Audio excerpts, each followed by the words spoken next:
Well, there are new so-called whistleblower documents that accuse Pope Leo XIV of mishandling abuse allegations while he was bishop in Peru. WGN's Christine Flores joins us now with those accusations and the steps the group releasing them plans to take as they try to hold the new pope accountable. Well, good afternoon, Ben and Lourdes. The documents were presented by a group known as the Survivors Network of those abused by priests. They claim the pontiff mishandled clergy's sex abuse cases, which were swept under the rug, and say there is mounting evidence supporting the claims. This is the underground story of Prevost.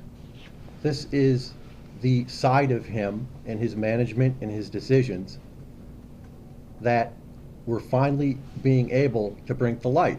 Peter Isley is one of the founders of the Survivors Network of those abused by priests, also known as SNAP.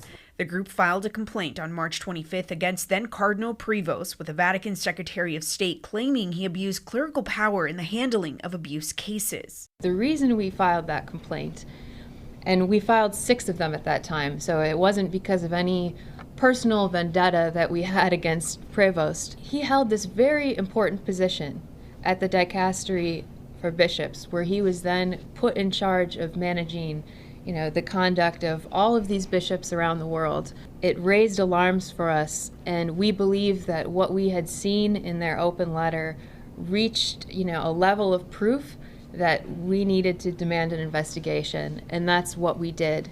One case is about a then priest in the Archdiocese of Chicago who was placed on restricted ministry in 1990 due to abuse allegations. According to the group, he was not an Augustinian and was allowed to live at an Augustinian friary from 2000 to 2002, which was around the corner from an Archdiocese elementary.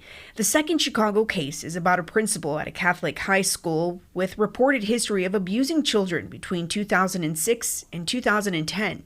I think these cases show a pattern of inaction, of covering up abuse, of mishandling cases, of not following church policies, and endangering children. The complaint goes on to mention 3 women in Peru who came forward to accuse 2 priests during Prevost's tenure as cardinal. The group is now calling on the Pope to establish the following. We're asking for a law written into canon law that makes it a crime to cover up the rape of a child. It's not asking much.